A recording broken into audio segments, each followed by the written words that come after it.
Guest of honour जनाब doctor Farooq Abdullah साहब, honourable minister health and medical education मोहतरमा सकीना यत्तू साहिबा, ऑनरेबल मिनिस्टर, महकमे इतने हैं दोहराना याद नहीं रहेगा, जनाब सतीश शर्मा साहब, मेरे एडवाइज़र जनाब नासिर अस्तमानी साहब, secretary health and medical education doctor Syed Abid Rashid Shah साहब, director schemes doctor Ashraf Ganai साहब, हमारे फाउंडिंग डायरेक्टर और इस इंस्टीट्यूशन के आर्किटेक्ट डॉक्टर अजीत नागपाल साहब, यहाँ पे मौजूद तमाम फॉर्मर डायरेक्टर्स, ऑनरेबल एमएलए हजरात, स्किम्स फैकल्टी, स्टाफ, स्टूडेंट्स, यहाँ मौजूद ख़वातीन और हजरात, आप सबको मेरे तरफ से अस्सलाम वालेकुम और आदाब। मुझे लगा था कि 10 साल के अरसे में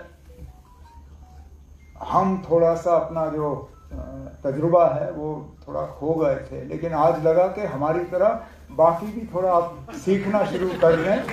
थोड़ी कंफ्यूजन रही इस साल, लेकिन इंशाल्लाह मैं उन तमाम सर्टिफिकेट हासिल करने वालों को यकीन दिलाता हूं कि अगर अगले साल उनको दोबारा सर्टिफिकेट मिलने का मौका मिला तो जिस नाम के हिसाब से उनको सर्टिफिकेट मिलना चाहिए था उस नाम के हिसाब से उनको सर्टिफिकेट मिल जाएगा। लेकिन उसके साथ साथ ये मैंने बहुत ऐसे प्रोग्राम किए हैं, लेकिन पहली मर्तबा मैंने देखा कि हमने अल्लाह के फजल से एक दूसरे को ही फेलिसिटेट यहाँ स्टेज पे किया। लेकिन चलिए, हंसी मजाक एक तरफ, हम आज जमा हुए हैं इस इंस्टीट्यूशन के 42nd फाउंडर्स डे को रिकॉग्नाइज करने के लिए, सेलिब्रेट करने के लिए। स्किम्स ने जम्मू कश्मीर को बहुत दिया है, हद से ज्यादा, उम्मीद से ज्यादा। परेशानियों के बावजूद, मुश्किलात के बावजूद, पैसों की कमी के बावजूद, पुराने इक्विपमेंट के बावजूद,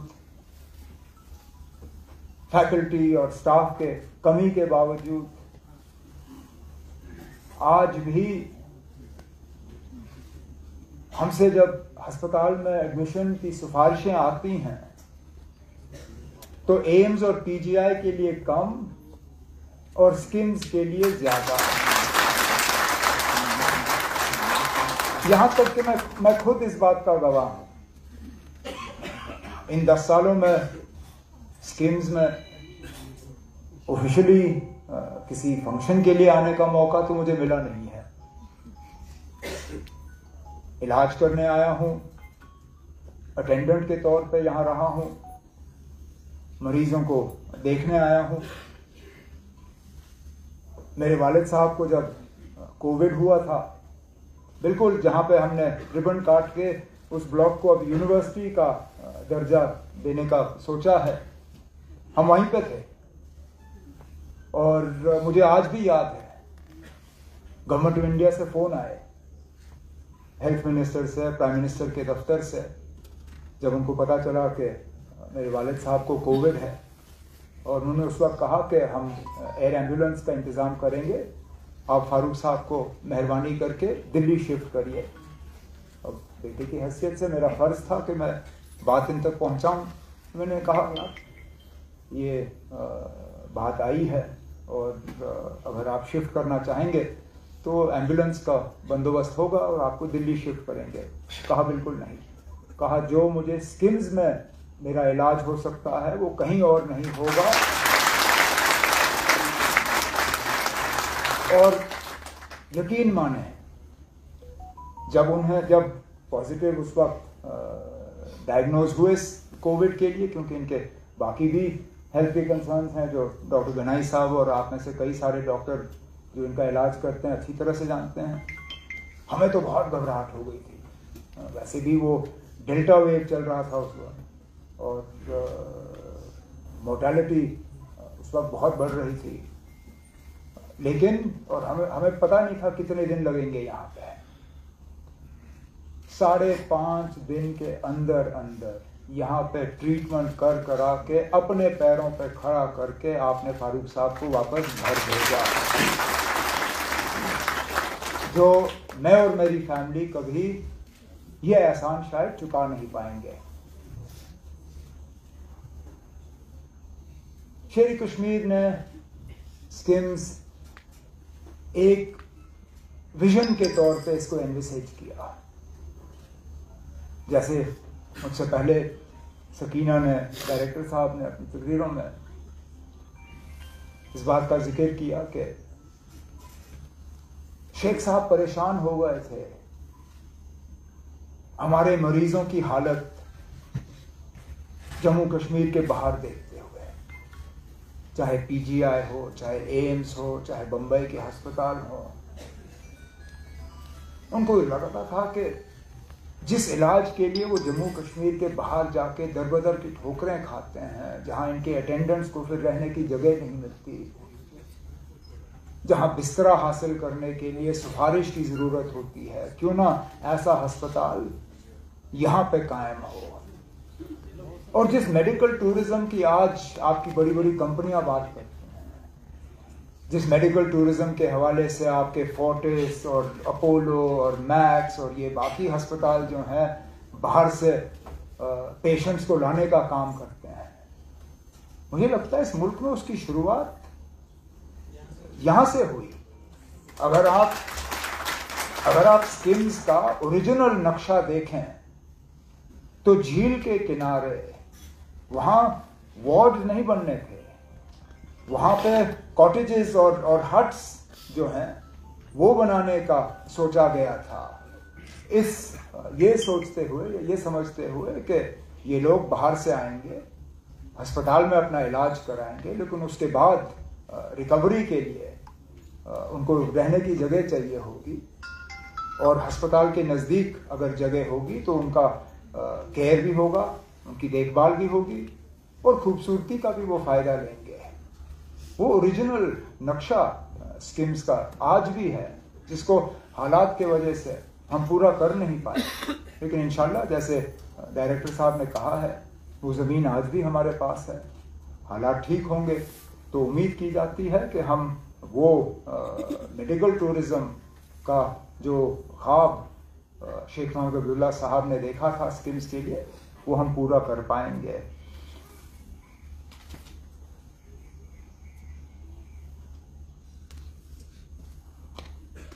टर्शरी केयर हॉस्पिटल के तौर पे स्किम्स को एनविसेज किया गया था, ये समझ के कि रेफरल के तौर पे ये अस्पताल चलेगा। आपकी सबसे बड़ी परेशानी ये बन जाती है कि मरीजों का दबाव जो यहाँ पे इस अस्पताल पे है वो बहुत ज्यादा है, हद से ज्यादा, और खता आपकी नहीं है, कसूर आपका नहीं है, कसूर हम लोगों का है कि श्रीनगर से बाहर जो अस्पताल बनते हैं, चाहे वो हमारे हेल्थ सेंटर्स हों, चाहे हमारे सब डिस्ट्रिक्ट अस्पताल हों, चाहे हमारे डिस्ट्रिक्ट अस्पताल हों, जब मामूली से मामूली चीजों के लिए पेशेंटों को यहां भेजा जाएगा तो जाहिर सी बात है कि स्किम्स पे दबाव ज्यादा होगा। अब अगर नॉर्मल डिलीवरीज के लिए उनसे कहा जाएगा कि आप स्किम्स जाइए डिलीवरी के लिए, अगर अपेंडिसाइटिस की सर्जरी के लिए उनको कहा जाएगा कि आप स्किम्स जाइए, अगर गॉल ब्लैडर निकालने के लिए उनसे कहा जाएगा कि आप स्किम्स जाइए, आप लोग उन लोगों को वापस तो भेज नहीं सकते हो, भेजते भी नहीं, इलाज करते हो यहां पर, लेकिन उसकी जरूरत नहीं पड़नी चाहिए। हमें जहां स्किम्स को बचाना है, जहां हमने आपके इंफ्रास्ट्रक्चर को और बढ़ाना है, जहां हमने आपके इक्विपमेंट को और मॉडर्नाइज करना है, वहाँ हमारी जिम्मेदारी ये भी बनती है कि हम स्किम्स के ऊपर जो प्रेशर बना हुआ है उस प्रेशर को भी कम करें, ताकि मामूली सी जो ट्रीटमेंट्स हैं, रेगुलर ट्रीटमेंट्स जो हैं, वो सब डिस्ट्रिक्ट और डिस्ट्रिक्ट अस्पताल में ही हो जाएं और उन पेशेंट्स को यहाँ आने की ज़रूरत ना पड़े। और उम्मीद जरूर वो करते हैं हम।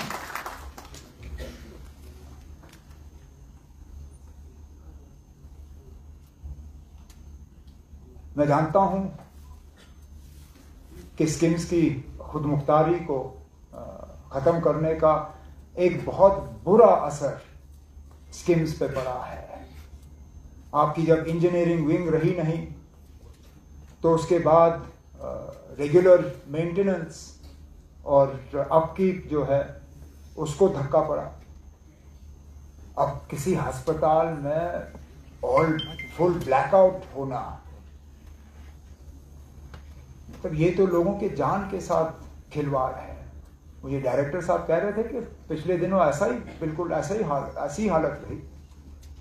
यहाँ रात को बिजली गई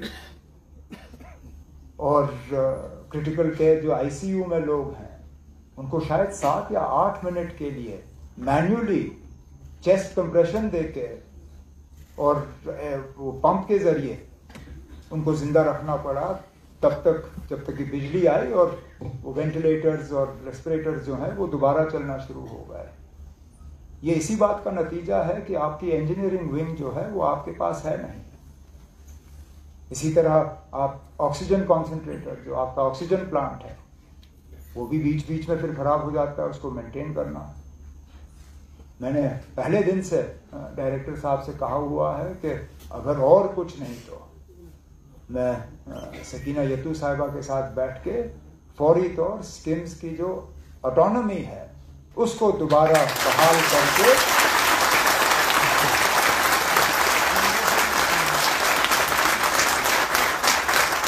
कम से कम ये कमजोरी जो है ये हम ना रखें।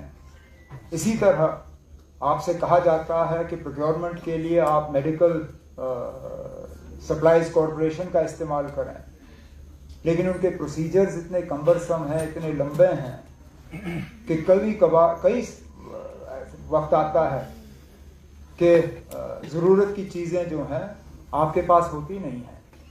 अब आपकी प्रोक्योरमेंट के सिलसिले को, प्रोक्योरमेंट के तरीकों को हमें रैशनलाइज करना होगा, उनको ठीक करना होगा, ताकि जो चीज़ें आपको चाहिए आपको वक्त पे मिलनी चाहिए। इसके लिए भी हम डिपार्टमेंट के साथ बैठ के करेंगे।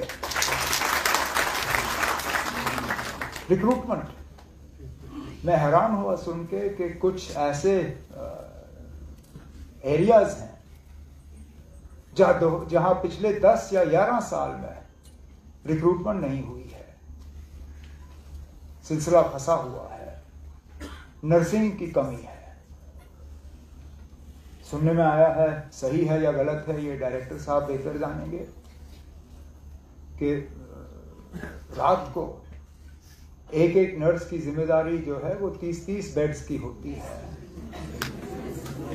अब ऐसे आप कैसे हम समझें कि एक नर्स जो है वो 30 बेड्स को जो है मॉनिटर कर पाए। तो इसलिए मैंने कहा कि खता आपकी नहीं है। आप लोग इन तमाम मुश्किलात और परेशानियों के बावजूद यहाँ के मरीजों को बेहतरीन से बेहतरीन इलाज जो है मुहैया करने में कामयाब होते हैं। ये हम लोग हैं जिन्होंने आपके हाथ आपके पीठ पीछे बांध के रखे हैं, जिनको हमें अब खोल के आपके इस इंस्टीट्यूशन को हमें ठीक करना ही होगा। इससे पहले जब 6 साल इस रियासत का ये भागदौड़ मेरे हाथ में था, मेरी उस वक्त भी मुकम्मल कोशिश रही कि स्किम्स को जो है पूरी तरह से हम मदद दें, पूरी तरह से सपोर्ट करें। जहाँ पे भी आपको फाइनेंशियली या एडमिनिस्ट्रेटिवली मदद की ज़रूरत थी, उस वक्त भी हमने इंस्टीट्यूशन की मदद की, इस इंस्टीट्यूट की मदद की। आगे भी मैं आपको यकीन दिलाता हूँ अपनी हुकूमत की तरफ से, अपनी तरफ से, अपने मिनिस्टर कुलीग की तरफ से, कि जहाँ पे भी आपको हमारी मदद की ज़रूरत होगी, जहाँ पे भी हम आपके काम को और ज़्यादा आसान कर सकेंगे, जहाँ पे भी हम आपकी और नई टेक्नोलॉजी यहाँ पे ला सकेंगे, आपके पुरानी मशीनों को हम रिप्लेस कर पाएंगे, आप बस हमें इशारा कर दीजिए। जहाँ तक हो सकेगा हम आपकी बात को कभी इनकार नहीं करेंगे, कभी टालेंगे नहीं। और इस उम्मीद के साथ कि वाकई स्किम्स जो है ये और फले और फूले और मरीज़ों को इलाज करने में और उनको सही सलामत घर पहुंचाने में कामयाब रहे। जैसे मैंने शुरू में कहा, मैं जानता हूँ एक अपने करीबी किसी को यहाँ उन हालात में लाके और फिर सही सलामत यहाँ से घर ले जाने में कितनी एक क्या कहूँ, एक तसल्ली, एक खुशी, एक वो एहसास मैं चाहता हूँ कि ज़्यादा से ज़्यादा लोग यहाँ हासिल करें, जो अपने बीमार रिश्तेदार, अपने बीमार लव्ड वंस को यहाँ लाएं और सही सलामत उनको पूरे इलाज के बाद यहाँ से घर ले जाएं। जितना हम ज़्यादा ये कर सकेंगे, मुझे लगता है इससे बेहतर काम शायद हम और कोई कर ना पाएंगे। तो आज इस मौके पर मैं डायरेक्टर साहब आपको, आपकी तमाम फैकल्टी को, सारी जो स्किम्स की फैमिली है, मैं स्किम्स की फैमिली को इस मौके पर मुबारकबाद पेश करता हूँ और आपको यकीन दिलाता हूँ कि मेरी हुकूमत आपके साथ कंधे से कंधा मिला के स्किम्स की मदद करेगी और स्किम्स की खिदमत करेगी। इन्हीं अल्फाजों के साथ बहुत बहुत शुक्रिया।